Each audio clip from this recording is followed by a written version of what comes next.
kulanti wacan saaxiibayaal subax wanaagsan qodobada saakana waxa ugu waaweyn nin kamid ah raggii ajaanibta ahaa ee ugu tunka weynaa Daacish oo isaga oo cararaya soo galay ciidamadii ammaanka Puntland isla markaana isdhiibay hadaba ninkan magacii wuxuu ahaa qaabkee ayuu isu dhiibay maxaa ku kalifay xilligan inuu isdhiibo xogaan idin kaga xidhnaa qodobada kale ee daawo doontaana waxa kamid ah saaxiibayaal dadka reer Puntland ama siyaasiyiinta dawladda federaalka ku matala Puntland ee isugu jira rag iyo gabdho waxaa loo diray fariin xasaasiya waxaana la leeyahay ma Cabdiraxmaan Cabdishakuur oo aan u dhalan Puntland wixii uu garta ayaad garaweyseen waxaana la leeyahay aan idinka tashano ama aan idinku tashano mowqifkiina noo kala cadeeya fariin culus oo loo diray dadkaas ayaan saaxiibayaal soo gudbi doonaa qodobada kale waxaa kamid ah saaxiibayaal ciidamada Puntland oo aad ugu siqaya difaacyada hore ee kooxda Daacish iyo halka ay ku jiraan madaxdii ugu waaweyneed kooxdaas waxaan soo gudbinaynaa saaka xaalku halkee ayuu marayaa gulufka dagaal ee ka dhanka ah Daacish ee socda ayaan saaxiibayaal idin soo gudbinaynaa sidoo kale waxa daawo doontaan isla markaana aan idin soo gudbinaynaa arrin kale oo halisa oo ah in raggii taakulaynta ama xubnihii yacni kamid ahaa guddiga taakulaynta ee ciidamada lagu dhex arko nin Daacish xubin Daacish ka tirsanaa lagu dhex arkay guddigii taakulaynta ee ciidamada halis inteeda la eg raashikii ayuu sumay karay macnaha muxuu ahaa qorshe soo ku soo galay xogaan idin kaga haynaa arrimahaas aan falaqaynaynaa balse ugu horeyntii daawada aragtidaada qaybta hoose ee faalada ku dhiibo muuqaalka like saaro meel fog gaarsi halkan ku soo biir si aad u hesho xogaha degdega ah ee joogta aynu ugu baahino maxaad ugu baaqaysaa siyaasiyiinta reer Puntland ee ilaa iyo hadda aan $1 u soo direyn ciidamada xaquudirka Puntland iyaga oo federaalkii ku matalaya maamulkooda iyo dadkooda aragtidaada reeb waxaan ku bilaabaynaa saaxiibayaal macluumaad kala duwan ayaa ka soo baxaya howlgalka Hillaac waxaan ku hormaraynaa xog weyn oo waxa la helay ah in guddiga taakulaynta ciidamada difaaca hore ee dagaalka jooga lagu dhex arko xubin ka tirsan kooxda Daacish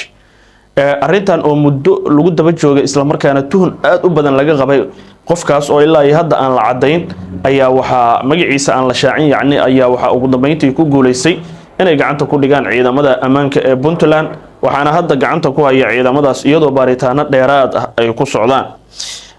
xubintan kamid ah guddiga taakulaynta ciidanka difaaca Puntland ayaa hadda la dhigay xabsi kadib markii la helay kiis la shaqeynta kooxda argagixisada ee Daacish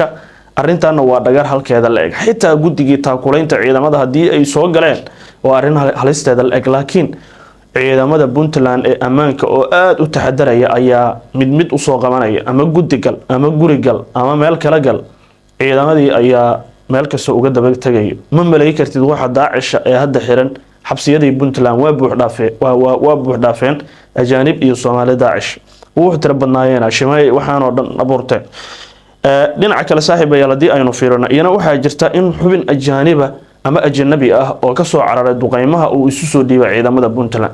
isagoo socdo lugihiisa ku socdo ayuu yimid ciidamadu u yimid wuxuuna u sheegay inuu ka tirsanaa Daacish oo uu xubin ka ahaa sida daraadeedna hadda uu isdhiibay wuxuuna ka dalbaday in la cafiyo isla markaana meel amaana la geeyo inta dabadeed ciidamadii ayaa si nabad u soo waday xabsiga la geeyay isagana baaritaano hordhac oo dheeraad ah ku socda waxaana ciidamadu ay sheegayaan hadda in ninkan ciidamada hadda gacanta lagu hayo ninkan ayaa iska soo dhiibay waxa uu isu soo dhiibay ciidamada difaaca Puntland ee ku sugan deegaanka Bacaad oo ku dhow magaalada Boosaaso ninkan firxadka argagixisada kamid ah ayaa u dhashay dalka Kenya waxaana la sheegay inuu bilow u yahay kooxo kale oo ku dhuumalaysanaya deegaanada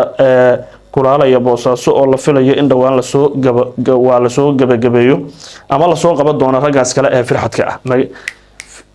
ragga Daacish ee ka soo firxada duqeymaha iyo dagaalada tira malaha magaalooyinkii iyo buurihii iyo meel kasta ay ku carareen laakiin ciidamada ayaa soo qabanaya oo maalinba mid banaanka u soo saaraya ugu dambeyntii saaxiibayaal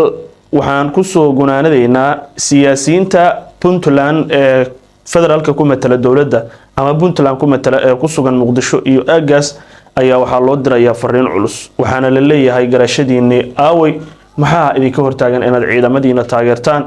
xaqooda u heelisaan dawladii aad ku dhaleyshaan inaysan dagaalkan qayb ka qaadanayn maxaa idinka hortaagan maadaama aad dadkii matalaysaan ma garashadii Cabdiraxmaan Cabdishakuur ayaad garan la adihiin ninka mas'uulka ah oo diraya fariin culus ayaan ku soo gunaanadeynaa laakiin gabagabadii daawade adigu maxaad ugu baaqaysaa siyaasiyiinta reer Puntland ee aan koobka shaaxa u shubin ilaa iyo hadda ciidamadaas xaq u dirarka ah maxay qabanayaan ayay kula tahay aragtidaada reeb waxaan oran lahaa siyaasiyiin badan baa jira oo reer Puntland siyaasiyiinta reer Puntland oo meelaha jira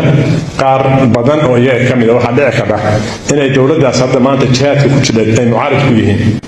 khaasatan nimanka jooga xamar iyo gabdhaha oo aan ogahay boqol iyo saa'id inay yihiin oo xildhibaano leh oo wasiiro leh oo siyaasiyiin leh waxaan ka codsanayaa haddaysan waxba tarin dowladda Puntland inay dhibkooda iyo shirkooda ka daayaan hadday wax tari karaan waxaan arkay Cabdiraxmaan Cabdishakuur oo la bilbaan mushaarkiga u hibeynaya ciidamada dagaalamaya iyagu waxaan ka rabnaa inay mushaarkooda u hibeeyaan ciidamadaas dagaalamaya annaga dowladda xamar oo xasan sheekh madaxda ka yahay waagi hore odaga Siciida waa naga horreeyay waa la yaabanay war dowladda maxaa u mucaaradaysaa Siciida dowladda la shaqeynayay maanta Siciid baan raacaynaa dowlad xamar naga jida oo waxna tarayso oo wax ka sugaynaa ma jirto ninkii ku noolaya isaga jira xasan iyo ragga la jooga waxa ay yihiin waa noo muujiyeen marka inaguna waxna uga baahnin inaan ka tashanaa loo baahan Siciida taageero islaan maxamed baa wuxuu oran jiray qof walba masabka iyo magacu ku fadhiyo ku salaamay marka intii taytalaan akhrin lahaa intaasaan u deynaya intaas ka bacdi runtii maanta xafladan oo rag soo qaban qaadiyay oo liban qayb ka ahaa aad iyo aad baan ugu faraxsanahay inaan isu nimaadno waxaan isleeyahay waa munaasabad aad u muhiim ah marka anoo ku hadlaya magaca jaaliyadda East Africa ilaa Zambia oo aan la hadalay la xiriirkan la sameeynay waxaan aad iyo aad u bogaadinaynaa dowladda madaxweyne Saciid Cabdullaahi Deni xukuumaddiisa baarlamaanka iyo ciidamada geesiyaasha naftooda u huray maanta inay difaacaan sharafta ciqdiga iyo badbaadada ummadeena marka bogaadintaas anoo ku hadlay magaca East Africa iyo Zambia bogaadintaas u horumarin lahaa waxaan leeyahay dagaalka Turkidan waa dagaal xaq ah waxaan inaguna waa ugu garab taaganahay naf iyo maalna waa la shaqeynaynaa insha Allah sidaan isku soo wada hadalay ballantuna ay tahay waxa inta dheer dhowr jeer baa waxa la yiri Puntland kaligeed bay ku tahay dagaalkan xildhibaanka wax yar taabtay taakiro dagaalkan waxaan isleenahay sida sheekhu inoo sheegay dagaal xaq weey mar hadda dagaalku xaq yahay Ilaahay baa inala jira aadmi waxba badan ugu mar haddii Ilaahay inala jiro inaguna isku talagalno xaqna uu yahay waa guuleysanaynaa marka wax dhibaato ah ma jiraan bini aadamku waxna inama tari karo waxna inama yeeli karo Ilaahay